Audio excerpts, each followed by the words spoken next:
बोलते हैं आयु। तो ये पार्ट वीडियो का 2 है, जिसमें हम आगे के टाइप जानने वाले हैं। यदि आपको थोड़ा-सा बेसिक से स्टार्टिंग से पढ़ना है तो इसका पार्ट 1 बना हुआ है, उसको आप देख सकते हैं।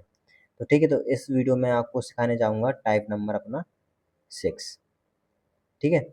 5 टाइप मैंने आपको बता दिए हैं पहली वीडियो में, जिसमें मैंने आपको बेसिक भी बताया है कि ये जो अपना चैप्टर है या कॉन्सेप्ट है, इसको सीखने के लिए हमें क्या-क्या चीज़ें आना चाहिए था। चलिए, तो यहाँ पर हम नोट में कुछ चीज़ें लिख लेते हैं टाइप 6 सीखने से पहले, जो कि इम्पोर्टेंट है इसके लिए। तो इसमें नोट में लिखेंगे कि जब 2 लोगों का हम अंतर करते हैं, तो जो उसका समय होता है, समय मतलब भूतकाल, वर्तमान, भविष्यकाल, वो हमेशा क्या रहता है? समान रहता है। ठीक है? जैसे हम अंतर कर लें, 6 और 5 का अंतर कितना है? 1 है। ठीक है? तो ये जो 1 है, ये हमेशा समान रहेगा। ठीक है? समय में, मतलब भूतकाल हो या वर्तमान में हो, वर्तमान में भी इसका अंतर यही रहेगा और ब उसके बाद भविष्य में भी इसका अंतर यही देखने को मिलेगा। ठीक है भाई? ये चीज़ें मैंने आपको बताना था। अब मैं क्वेश्चन बोलता हूँ, उसको आप ध्यान से सुनिएगा या फिर नोट कर लीजिएगा। क्वेश्चन है, एक पिता ने अपने पुत्र से कहा, तुम्हारी वर्तमान उम्र जितनी है, मेरी उम्र तुम्हारी पैदाइश के समय उतनी थी। यदि पिता की वर्तमान आयु 38 वर्ष है। अब यहाँ पर जो पिता है, पिता की वर्तमान आयु, पिता की वर्तमान आयु 38 वर्ष बता रहा है। कितना बता रहा है? 38 वर्ष। ठीक है? और तो 5 वर्ष पहले पुत्र की आयु, 5 वर्ष पहले, 5 वर्ष पहले की हमें बताना है पुत्र की आयु। ठीक है? ये चीज़ हमें ज्ञात करनी है। तो जब भी इस तरह के क्वेश्चन आए ना, तो सॉल्व करने के लिए हमें जो x है उसको मानना पड़ता है। जैसे हम लिखेंगे, माना कि जो पुत्र की आयु है, पुत्र की आयु x, ठीक है? तो x है और जन्म के समय पिता की आयु। जब पिता की आयु कहा गया ना कि जब तुम पैदा हुए थे तब मेरी उम्र उतनी थी जितनी तुम्हारी अभी है। तो ये जो 38 है भाई, एग्जैक्टली तो हमें पता नहीं है, तो जो हम पिता की आयु है ना उसको पुत्र की आयु से माइनस करके लिख देंगे। ठीक है? तो जन्म के समय क्या लिखेंगे? पिता की आयु। पिता ने खुद कहा है ना कि जब तुम्हारा जन्म हुआ था ना, तो जो अब जैसे पिता ने कहा कि तुम्हारी वर्तमान उम्र जितनी है, मतलब जितनी तुम्हारी उम्र है अभी, उतनी तुम्हारे जन्म के टाइम पर थी। तो भाई हमारे पास संख्या तो केवल एक ही है ना, ये 38, तो इसी का यूज़ करेंगे और ये हमने माना है x, इसको यूज़ करेंगे। तो 38 माइनस का x, ठीक है? तो ये मानकर चलेंगे हम। अब क्या करेंगे कि लिखेंगे कि यह आयु पुत्र की आयु की बराबर है, या एक नोट पॉइंट में लिखवा देता हूँ मैं आपको कि जब भी ऐसे क्वेश्चन आए ना, तो पुत्र की आयु पिता की आयु की आधी होती है। जैसे माने चलिए पिता की आयु 40 वर्ष है, ध्यान से सुनिएगा, पिता की आयु कितनी है? 40 वर्ष है। तो हमें पुत्र की आयु निकालनी है, तो पिता की आयु की आधी होगी, मतलब इसमें से आधी कर देंगे, भाग कर देंगे 2 से, तो कितना हो जाएगा? 20 हो जाएगा। यानी ये हो जाएगी किसकी? पुत्र की आयु। तो इसको मैं ऐसे भी कर सकता हूँ कि जो 38 है ना, 38 को भाग दे दूंगा मैं 2 से, तो कितना हो जाएगा? 19। बस अब ये जो 19 है, यही क्या है? पुत्र की आयु है। और पुत्र की आयु जब ये अपनी आ गई, कह रहा है 5 वर्ष पहले, तो क्या करूँगा? जो 19 है इसमें से माइनस कर दूंगा 5, तो कितना हो जाएगा? ये हो जाएगा अपना 14। लीजिए, ये अपना आंसर आ गया। तो इस तरीके से भी हम कर सकते हैं। ठीक है? और यदि मैं ये वाला तरीका आपको बता रहा था 38 माइनस का x, तो इसका समीकरण बनता अपना 2x बराबर में 38, और फिर x बराबर में 38 बटे में 2, और काट देते तो यहाँ पर आ जाता 19। ठीक है? तो इससे बढ़िया है डायरेक्ट यहाँ पर करेंगे हम कि जो पिता की आयु दी है ना वर्तमान, उसको 2 से भाग कर दे देंगे तो हो जाएगा 19 आ जाएगा। 19 आ जाएगा, तो 19 में से जो 5 वर्ष पहले की बात हुई ना, तो माइनस कर देंगे, कितना हो जाएगा? 14। ये आ गया आंसर। तो उस तरीके क्वेश्चन को करने का तरीका या शॉर्ट ट्रिक बोलें तो ये है। ठीक है, जैसा मैंने यहाँ पर समझाया कि पिता की आयु पुत्र की आयु की आधी होती है। आइए मैं आपको अगला टाइप सिखाता हूँ। टाइप नंबर है अपना ये 7। ठीक है, तो इस टाइप में मैं आपको क्वेश्चन पढ़ के बताता हूँ, ध्यान से सुनिएगा। क्वेश्चन है कि एक व्यक्ति का विवाह 6 वर्ष पहले हुआ था। ठीक है, तो एक व्यक्ति है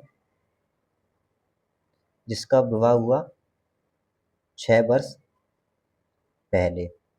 ठीक है, ध्यान रखिएगा, एक व्यक्ति जिसका विवाह हुआ 6 वर्ष पहले, आज उसकी आयु विवाह के समय की आयु की एक बटे न एक सही एक बटे कितनी है। मतलब आज की तुलना में देखें तो देखें 1/4 गुना उसकी क्या है, आयु है। फिर से मैं लाइन पढ़ता हूँ ये वाली। देखो, एक व्यक्ति का विवाह 6 वर्ष पहले हुआ, आज उसकी आयु, जो आज उसकी आयु है विवाह के समय की कितनी है, 1/4। या करके मैं इसको ऐसे लिख सकता हूँ, 4 एकम 4, 4 में 1 जुड़ गया 5, यानी 5/4। इसको मैं ऐसे भी लिख सकता हूँ। ठीक है, गुना है उसकी पुत्री की आयु, उसकी वर्तमान आयु का। अब देखिए इसकी पुत्री आ गई, पुत्री की आयु की, उसकी पुत्री की आयु उसकी वर्तमान आयु का कितना है, 1/10 गुना है। किसका है, व्यक्ति की वर्तमान आयु, व्यक्ति की वर्तमान आयु का। ठीक है, ये है 1/10। ठीक है, अब अपना हो गया कॉन्सेप्ट पूरा क्लियर। तो हमें इसमें पुत्री की आयु निकालनी है वर्तमान, और ये जो दिया है ना 5/4, तो इसको हम अनुपात बना सकते हैं, क्योंकि भाई ऐसी जब परिमेय संख्या होती है तो परिमेय संख्या से अपना अनुपात बन जाता है। तो इससे अपना अनुपात बन गया क्या, 5/4। ठीक है, इनका अगर हम अंतर देखें तो अंतर इनका कितना है, 1 है। इतना आपका क्लियर हो गया। अब कह रहा है कि विवाह से अब तक का समय जो है कितना था, 6 वर्ष था, यानी व्यक्ति जो है 6 वर्ष पहले उसका जो है विवाह हुआ था, तो वहाँ से वहाँ तक का भी कितना समय है अपना, 6 वर्ष का था। तो व्यक्ति की वर्तमान आयु, जैसे ये अपना व्यक्ति है, ठीक है, और ये उसका गुना हो गई, मतलब जो वर्तमान है, जो उसकी पहले की है आयु कितनी है, 5 है। तो 5 का जो है पहले यहाँ पर जो वर्ष थे ना, तो वर्ष उसमें जुड़ जाएंगे उसकी आयु में, क्योंकि भाई समय सबके लिए बराबर रहता है, तो समय भाई जुड़ेगा ना उसमें, तो 5 × 6 हो जाएगा। ठीक है, यानी गुणा करेंगे इसका 5 × 6, तो कितना हो जाएगा, 30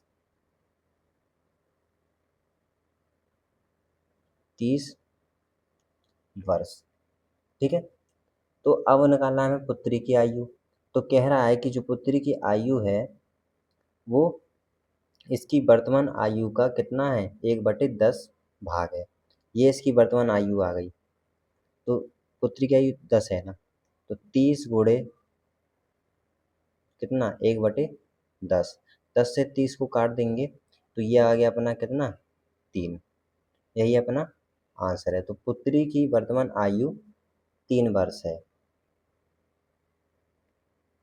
3 वर्ष पुत्री की वर्तमान आयु। तो इस तरीके क्वेश्चन को करने का तरीका अपना ये है। भाई 5 में गुणा 6 का इसलिए किया क्योंकि जो टाइम है ना वो इसी व्यक्ति का है, और इसी व्यक्ति का है तो इसी के गुणनफल हो गया कितना, 30 वर्ष। ठीक है, तो इस तरीके क्वेश्चन को करने का तरीका अपना ये रहा। जानते हैं अगला टाइप। अगला टाइप है टाइप नंबर अपना कौन सा, ये 8वां है। तो इस टाइप में देखिए औसत वाला प्रश्न होने वाला है ये। इसमें देखिए मैं पढ़ के बताता हूँ कि एक परिवार है जिसमें दादा दादी हैं, माता पिता और 3 पोते पोतियाँ हैं। दादा दादी की औसत आयु लिख देता हूँ मैं, दादा दादी, इनकी औसत आयु, इनकी औसत आयु कितनी है, 67 है। ठीक है, ये नोट करने वाला पॉइंट है। उसके बाद माता पिता की आयु, माता पिता, माता पिता की औसत आयु है 35 वर्ष। ठीक है, फिर उसके बाद पोते पोतियों की औसत आयु, पोते पोतियों की औसत आयु 6 वर्ष। ठीक है, तीनों की हमने यहाँ पर औसत आयु लिख लिया। अब औसत आयु के लिए क्या होता है, जितने व्यक्ति रहते हैं उसमें औसत में उतना ही गुणा करना पड़ता है। जो गुणा करने के बाद जो अपनी संख्या आती है वो प्रॉपर उनकी आयु होती है। जैसे कि 2 व्यक्ति हैं, ठीक है, अब इनका जो औसत है कितना है, 20 है, 2 व्यक्तियों का। तो अब ये 2 व्यक्ति हैं, ये 2 ही व्यक्ति का इनमें गुणा होगा 20 में। ठीक है, तो कितना हो जाएगा, 40। तो जो 40 है ये कितनी है, ये 2 व्यक्तियों की आयु हो गई 40। तो वही सेम प्रोसेस हमें इसमें आजमाना है। क्या करेंगे हम कि दादा दादी कितने जन हैं, 2 जन हैं, तो 2 का गुणा होगा। माता पिता कितने जन हैं, 2 जन हैं, 2 का गुणा होगा। पोते पोतियाँ, देखिए पोते पोतियाँ, तो यहाँ पर आई थिंक पोता होना चाहिए, पोता पोतियाँ। पोता मतलब एक और पोतियों मतलब 2 या 3 हो सकते हैं। तो यहाँ पर मान चलिए हम 2 मान के चलेंगे। तो पोता यानी एक ये हो गया पोता, और पोतियाँ यानी 2 पोतियाँ हो गई। कितना हो गया टोटल, 3 हो गए। तो इसमें 3 का गुणा होगा। चलिए गुणा करते हैं। तो अपना जो दादा दादी है, दादा दादी की आयु, ठीक है, 67 में हमने 2 का गुणा कर दिया, कितना हो गया, 134 वर्ष। ये दोनों की आयु मिलाकर हो गए। फिर उसके बाद माता पिता, माता पिता की आयु, अब औसत नहीं निकालना है, हम निकालना है आयु। तो आयु ये हो गई 35 गुणे में 2, क्योंकि 2 जन है। तो कितना हो गया ये, 70 वर्ष।